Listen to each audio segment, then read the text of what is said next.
Hello students, welcome back to my channel.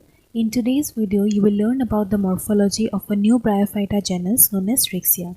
So let's begin. The plant body of Rixia is a gametophyte. Gametophytes are fleshy, prostrate and dichotomously branched. You can see in this diagram. Here what you find, this is the thallus of a Rixia, okay, an original picture. Here what you see, this is a gametophyte. It is fleshy, okay, it is prostrate, lying along the ground, and it is branched into two parts, it is dichotomously branched. And due to this repeated dichotomy in all the Rixia thallus, we get a structure like this, okay. This type of structure is known as a rosette pattern, okay. So repeated dichotomy results in a typically rosette like appearance, okay. Now let's see about its dorsal and ventral surface. Let's begin with the dorsal one.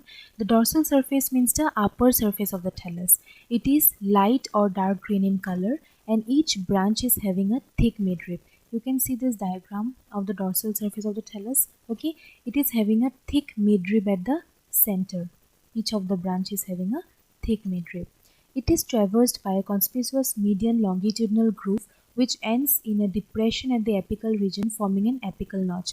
Now along this midrib you will find a kind of depression or cut, okay, known as groove, and this groove ends at the point known as apical notch, okay, and this apical notch is the point from which the thallus grows, okay. So growing point is situated in the apical notch. Now the main function of the mid-dorsal groove is to retain water required for fertilization. Now what is the function of this groove or this depression? It will hold or retain the water which is required during the process of fertilization. Now let's move on to the ventral surface. The ventral surface of the thallus will bear two structures known as scales and rhizoids. Okay. Now one scale is shown in this diagram, okay, magnified view. So what is the characteristic of this scale? It is violet colored, it is multicellular, but it is one cell in thick, okay. So this is the characteristic of scales. Now let's see the features of rhizoids. Rhizoids are unicellular and unbranched, okay. They are unicellular, unbranched and develop as prolongations of the lower epidermal cells. So consider this as the lower epidermis of the thallus. From the lower epidermal cells, the rhizoids develop as prolongations directly, okay. So these are the kind of rhizoids. Now in this diagram, can you identify two different kind of rhizoids? Yes, it is very clear. One is the smooth wall and the other is the tuberculate rhizoid, okay. Now you see both the rhizoids contain two walls, an outer and an inner. Now what is the difference between the two kind of rhizoid? In smooth wall rhizoid, what we find, the outer and the inner layer both are equally stretched out.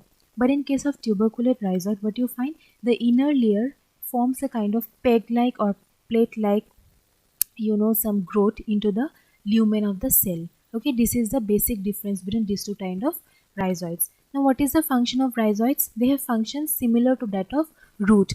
Number one is that it holds the thallus to the substratum, and number two is that it absorbs water and mineral nutrients from the soil. So this was all about the morphology of Rixia thallus. You have to remember every point clearly, the diagrams, okay, the dorsal and the ventral surface, the terms, differences between tuberculate and smooth wall rhizoids, because you are very frequently asked in the examinations.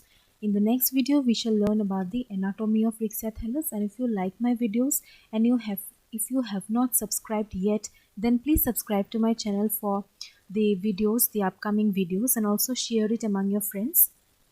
So until then, good luck everyone, and thank you very much for watching my videos.